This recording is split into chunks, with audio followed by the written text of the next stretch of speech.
Hello guys, welcome back to my YouTube channel handicapped info. आज की इस video में हम बात करने वाले हैं NICL एडमिनिस्ट्रेटिव ऑफिसर की पोस्ट 2024 के बारे में। अगर आप इस चैनल हैंडीकैप्ड इन्फो पर नए हैं तो इसे सब्सक्राइब करना बिल्कुल ना भूलें, क्योंकि मैं इस चैनल हैंडीकैप्ड इन्फो पर हैंडीकैप्ड से रिलेटेड सभी टाइप की इंफॉर्मेशन लाती रहती हूँ। आज इस वीडियो में फाइनली आपके लिए लेकर आ चुकी हूँ एक ज़बरदस्त गवर्नमेंट अपडेट, जो कि डायरेक्ट निकल के आ रहा है NICL AO रिक्रूटमेंट 2024 की तरफ से। NICL मतलब नेशनल इंश्योरेंस कंपनी लिमिटेड, जो कि ministry of finance government of India के अंदर आता है, जिसके अंदर एडमिनिस्ट्रेटिव ऑफिसर की पोस्ट के ऊपर वैकेंसी आ चुकी है। ऑल इंडिया की ये वैकेंसी है। मेल एंड फीमेल दोनों ही कैटेगरी के लोग इस पोस्ट के लिए एलिजिबल हैं। आप फॉर्म अप्लाई कर सकते हैं। पहले ही आपको बता दूं कि इस अपॉर्चुनिटी का सबसे बड़ा प्लस पॉइंट है इसकी सैलरी। इस पोस्ट के ऊपर सिलेक्शन होने के बाद आपकी initial in hand salary 85,000 per month रहने वाली है।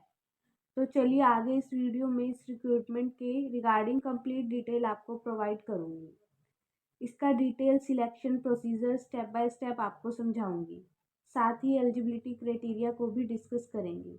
एज लिमिट, एजुकेशन क्वालिफिकेशन की मिनिमम रिक्वायरमेंट क्या है, एग्ज़ाम पैटर्न को भी डिस्कस करेंगे। एग्ज़ाम का detail syllabus subject wise topic wise PDF form में आपको प्रोवाइड करा दूंगी। सिलेक्शन होने के बाद इस पोस्ट के ऊपर आपकी इनिशियल इन हैंड सैलरी क्या मिलेगी, डिटेल के साथ आपको ये भी डिस्कस करेंगे, जो कि अपने आप में नेक्स्ट लेवल की सैलरी है। Job profile, job location, exam centre discuss करने वाले हैं। दोस्तों, अगर आप इस यूनिक और ज़बरदस्त रिक्रूटमेंट को लेकर थोड़े से भी इंटरेस्टेड हैं तो वीडियो को आखिर तक ज़रूर देखिएगा। तो चलिए वीडियो शुरू करते हैं। शुरुआत में वैसे जैसे कि मैंने आपको बता ही दिया है, ये वैकेंसी निकली है नेशनल इंश्योरेंस कंपनी लिमिटेड के अंदर, जो कि ministry of finance government of India के अंडर ही आता है, जिसके अंदर हमारी एडमिनिस्ट्रेटिव ऑफिसर की वेरियस पोस्ट के ऊपर वैकेंसी निकली है। टोटल नंबर ऑफ वैकेंसी सभी पोस्ट को कंबाइन करके 274 हैं। लेकिन जो सबसे बेस्ट पोस्ट है वो है एडमिनिस्ट्रेटिव ऑफिसर स्केल 1 जनरल की है, जिसके लिए टोटल नंबर ऑफ वैकेंसी 132 रखी गई हैं। तो आगे इस वीडियो में इस पोस्ट को प्रायोरिटी पे रख के बात करेंगे। बात कर लेते हैं इंपॉर्टेंट डेट्स के बारे में। इस वैकेंसी के लिए ऑनलाइन फॉर्म ऑलरेडी 2 जनवरी 2024 से स्टार्ट हो चुके हैं। फॉर्म की जो लास्ट डेट रखी गई है वो 22 जनवरी 2024 रखी गई है। फॉर्म फीस को डिस्कस कर लेते हैं। जनरल OBC EWS कैटेगरी के लिए 1000 रुपीज़ फॉर्म फी रखी गई है। SC ST physical handicapped category के लिए 250 फॉर्म फीस चार्ज की गई है। बात कर लेते हैं एलिजिबिलिटी क्राइटेरिया के बारे में। सबसे पहले एज लिमिट को डिस्कस कर लेंगे, उसके बाद एजुकेशन क्वालिफिकेशन के बारे में बात करेंगे। दोस्तों, जनरल वालों के लिए मिनिमम एज लिमिट 21 ईयर्स रखी गई है। मैक्सिमम एज लिमिट 30 ईयर्स रखी गई है। जो आपकी एज कैलकुलेट होगी वो एज ऑन 1 दिसंबर 2023 तक होगी। सीधा सीधा समझ लीजिए, अगर आप जनरल कैटेगरी से बिलोंग करते हैं तो आपका जन्म 2 दिसंबर 1993 से लेके 1 दिसंबर 2002 के बीच हुआ होना चाहिए, तो आप एलिजिबल हैं, तो आप फॉर्म अप्लाई कर पाएंगे। बाकी OBC SC ST और फिजिकल हैंडीकैप वालों को तो एज रिलैक्सेशन मिल ही जाएगा। OBC वालों को 3 साल का और SC ST वालों को 5 साल का और PWD को 10 साल का एज रिलैक्सेशन मिल जाएगा। फाइनली बात कर लेते हैं एजुकेशन क्वालिफिकेशन के बारे में। दोस्तों, अगर आपने कोई भी बैचलर डिग्री पास कर रखी है तो आप एलिजिबल हैं, आप फॉर्म अप्लाई कर पाएंगे। जनरल OBC EWS वालों को अपनी क्वालिफिकेशन ग्रेजुएशन डिग्री में 60% मार्क्स के साथ क्वालिफाई की होनी चाहिए। एंड ST ST वालों ने अपनी ग्रेजुएशन 55% मार्क्स के साथ क्वालिफाई की होनी चाहिए, तो आप एलिजिबल हैं, तो आप बिंदास फॉर्म अप्लाई कर सकते हैं। फाइनली बात कर लेते हैं सिलेक्शन प्रोसीजर के बारे में, यानी कि जब आप इस वैकेंसी के लिए ऑनलाइन फॉर्म अप्लाई कर दोगे तो फाइनल सिलेक्शन लेने तक आपको किस किस स्टेज से होकर गुजरना पड़ेगा। दोस्तों, इसका complete selection procedure 3 major stages पर टिका हुआ है। स्टेज फर्स्ट में आपका फेज़ 1 का एग्ज़ाम कंडक्ट कराया जाएगा, जो कि केवल क्वालिफाइंग नेचर होगा। डिटेल से बताऊंगी। स्टेज सेकंड में एक मेंस एग्ज़ाम कंडक्ट कराया जाएगा। ये मोस्ट इम्पोर्टेंट है। ये इजी सा है, सभी सब्जेक्ट आपके पढ़े हुए हैं। चिंता मत करो, ईजिली आप क्वालिफाई कर लोगे। स्टेज थर्ड में आपका एक पर्सनैलिटी टेस्ट कंडक्ट कराया जाएगा, जिसमें डॉक्यूमेंट वेरिफिकेशन को प्रायोरिटी पर रखा जाएगा। कौन कौन से डॉक्यूमेंट आपके लगेंगे, आगे इस वीडियो में मैं आपको सारी जानकारी दे रही हूँ। तो चलिए दोस्तों, सबसे पहले बात कर लेते हैं टीयर फर्स्ट या फिर फेज़ फर्स्ट का जो एग्ज़ाम कंडक्ट कराया जाएगा उसके बारे में। इसका जो फेज़ फर्स्ट का एग्ज़ाम है वो टोटल 3 सेक्शंस में डिवाइडेड है।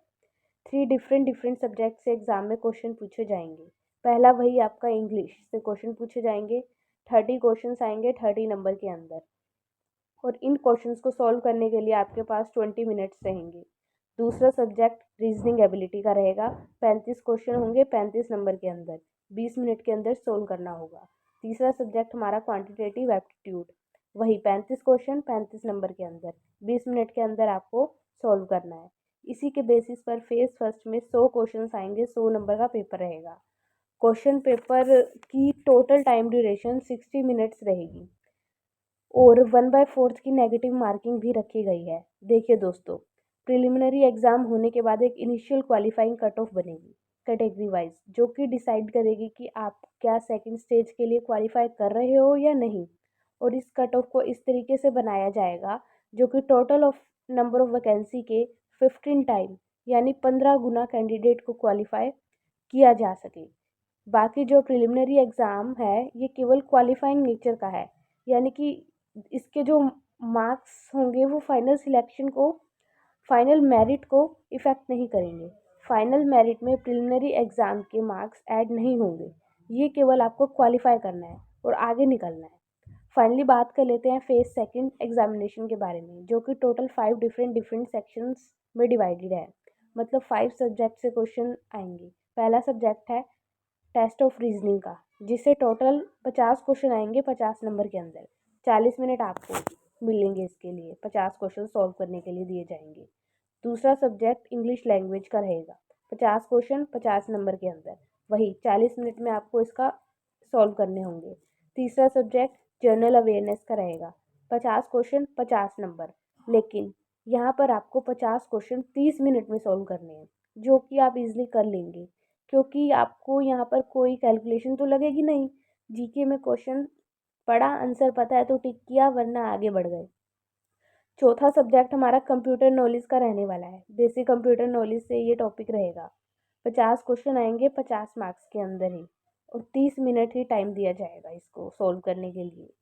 पांचवा सेक्शन हमारा क्वांटिटेटिव एप्टीट्यूड का रहेगा।